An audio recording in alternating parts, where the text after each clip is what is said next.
Hola, nos habéis pedido que hablemos sobre tensores y sus aplicaciones en física. Para explicaros qué es un tensor, dejad que antes vaya a un concepto más simple y que estaréis más familiarizados, que es el concepto de vector. Imaginemos que tenemos dos observadores en un plano, uno está mirando hacia aquí y el otro está mirando hacia allá, y ambos quieren describir la posición de un objeto, que sería esta X de aquí. El observador 1 diría, el objeto está 1 metro al frente y 0 metros a la derecha. Mientras que el observador 2 diría, el objeto está 0 metros al frente y 1 metro a la derecha. No se están poniendo de acuerdo. Y no se están poniendo de acuerdo por el hecho de que están mirando a lugares distintos. Es decir, están rotados entre ellos. De hecho, podemos hacer un ejercicio matemático no muy difícil y darnos cuenta de que si cogemos dos observadores cualesquiera que estén separados por un ángulo θ, podemos ver qué diría uno con respecto al otro y sería esta fórmula.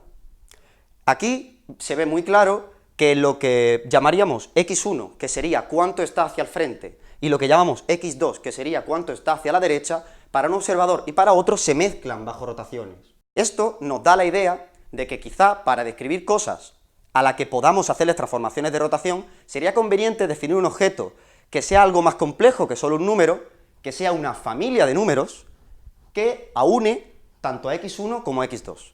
Esto sería un vector, en este caso el vector posición del objeto. Dejadme que lo denote como xy, donde y es un índice que puede ser 1 o 2 y que nos será muy útil para escribir ecuaciones, básicamente. Utilizando esta notación nos damos cuenta de que la ley de transformación que he puesto aquí se podría escribir de la siguiente manera, y es que xy' sería la sumatoria de unos ciertos coeficientes, que serían la matriz de rotación, por el xj del otro observador. Para los que estéis familiarizados con matrices, esto no es más que una ecuación matricial, que me dice que un vector columna es igual a una matriz multiplicado por otro vector columna. ¿Por qué es esto importante?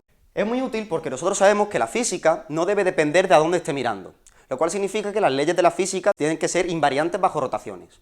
Eso hace que nosotros estemos muy interesados en cantidades que nosotros llamamos invariantes, que son cantidades a las que una vez que le aplique una rotación no van a sufrir ningún tipo de cambio, no va a mezclarse con otras. Por ejemplo, en vez de decir cuánto está hacia la derecha o cuánto está hacia la izquierda, sencillamente podemos decir cuánto se separa de uno o cuánto se separa del otro. Eso es lo que nosotros llamaríamos en este caso r², que tiene una fórmula muy simple, que es x1² más x2², que en la notación que hemos puesto podría verse como la sumatoria de xy.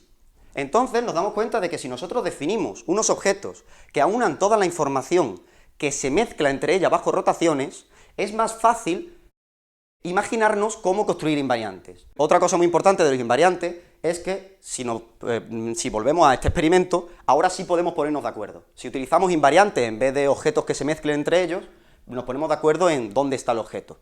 Otra cosa muy importante de los vectores es que hace que la física sea fácil de extrapolar, por así decirlo. Y es que si ahora, en vez de querer describir la posición de un objeto en un plano, queremos describirlo en las 3 dimensiones espaciales, lo único que tenemos que hacer es añadirle otro componente al vector. Ahora, en vez de tener x1 y x2, tenemos x1, x2 y x3. Una manera muy bonita de ver esta facilidad de extrapolar es que Einstein en un momento nos dijo que el espacio y el tiempo no son cosas separadas, sino que forman el espacio-tiempo. Esta es una frase muy bonita, pero que así a priori no se entiende muy bien. Si sabes lo que es un vector, matemáticamente se entiende de una manera muy simple, y es que para describir la posición de un objeto, necesitas añadir otra coordenada a tu vector que sea el tiempo. Y por eso, en relatividad especial se trabaja con cuadrivectores. En física se utilizan vectores para muchísimas cosas. Así que voy a dar unos cuantos ejemplos más, que podrían ser, por ejemplo, la velocidad de un objeto, la aceleración de un objeto, la fuerza que se le aplica, y en el caso del electromagnetismo, el campo eléctrico y el magnético. Una vez que hemos hablado de un concepto más simple como el de vectores, podemos generalizarlo y hablar de tensores. De nuevo, me gustaría dar un ejemplo intuitivo de cómo llegamos al concepto de tensor. Imaginemos que tenemos un medio continuo y queremos ver cómo se comporta cuando es sometido a distintas fuerzas. La manera de describir esto es coger un cubo muy chiquitito y ver cuál es la tensión que se aplica a cada una de las caras, que vendría a ser la fuerza por unidad de superficie. Entonces tendríamos 3 vectores, un T1, un T2 y un T3. Bajo rotaciones, al ser vectores, transformarían como hemos visto anteriormente. Pero además nos damos cuenta de que cada una de las tensiones representa una de las caras, que es algo espacial, lo cual significa que bajo rotaciones van a rotar entre sí. Esto significa que no son 3 elementos distintos, sino que también tienen que formar parte de una familia más grande. Y por eso inventamos el concepto de tensor de estrés, que ahora sería un objeto aún más grande que el anterior, una familia aún más grande, que tendría dos índices, y serían básicamente las componentes de cada uno de los vectores ordenadas en esta forma. Si hacemos una rotación, nos damos cuenta de que la transformación que escribimos antes generaliza de una manera muy sencilla, y es que ahora tenemos que poner una matriz de rotación para cada uno de los índices. Por tanto, una generación muy simple. Una vez que hemos introducido esto, ya podemos hablar en general de lo que es un tensor de rango n. Un tensor de rango n sería un objeto que nosotros representaríamos con n índices y que bajo una cierta transformación, aquí por ejemplo rotaciones, transformaría con una matriz de rotación para cada uno de los índices.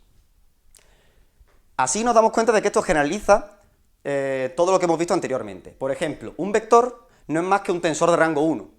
Y de hecho un objeto invariante, lo que nosotros llamamos un escalar, no es más que un tensor de rango 0.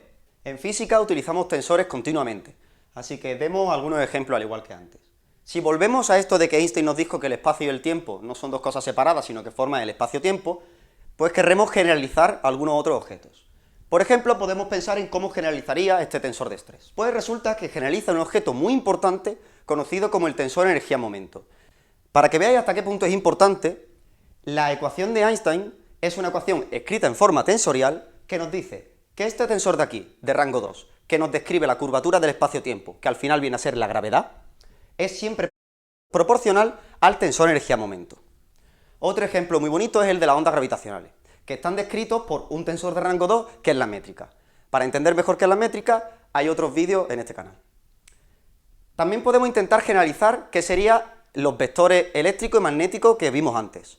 No los generalizamos antes porque resulta que esta generalización tiene un poco más de truco, ya que no generalizan cada uno de ellos a un vector más grande, sino que tienen que combinarse entre ellos para formar un tensor de rango 2 en el espacio-tiempo. Para terminar y para resumir, un tensor es un objeto que aúna a todas las cantidades que se mezclan entre ellas a través de una transformación, para así tener toda esa información en un solo objeto. En física son muy útiles porque nos hace más sencilla la tarea de buscar invariantes, y además porque si nos damos cuenta que las transformaciones que tenemos que aplicar son más grandes que las que hemos aplicado anteriormente, también generalizan de una manera muy sencilla.